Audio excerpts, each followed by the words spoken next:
Ерте ертеде бір түлкі өмір сүреді.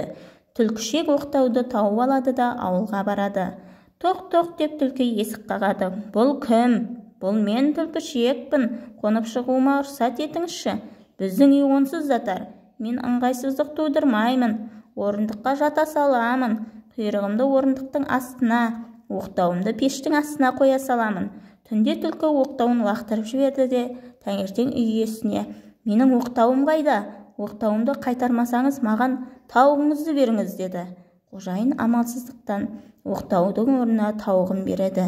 Түлкі келесі ауылға аттанады. Тоқ деп түлкі есікті қағады. Бұл кім? Бұл мен түлкішек. Түннен шығуыма рұқсат етіңізші. Біздің үй онсыз жатар. Мен ыңғайсыздық тудырмаймын. Орындыққа жата саламын. Құйрығымды орындықтың астына, тауығымды пештің астына қоя саламын. Түлкі түнде тауықты жеп қояды да таңертең былай деп айқайлайды: менің тауығым қайда? Егер тауығымды қайтармасаңдар, орнына үйректі беріңдер. Қожайын қорыққаннан түлкіге үйректі береді. Түлкі келесі ауылға аттанады.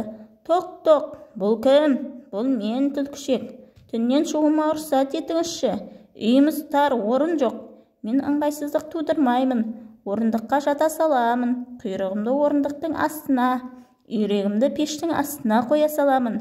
Түнде түлкі үйректі жеп қояды да таңертең айқайға басады: менің үйрегім қайда?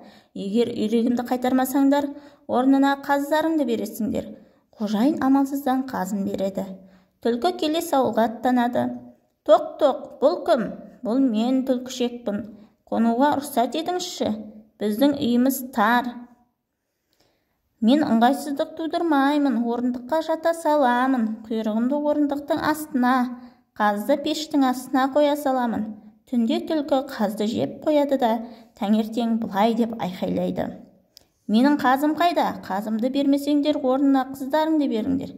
Қорыққан қожайындар сарқыт салынған қап береді. Түлкі орманға келіп қаптың бетін ашады. Қапты ашқан сәтте оның ішінен ит атып шығады. Ит түлкінің құйрығын талап тастайды.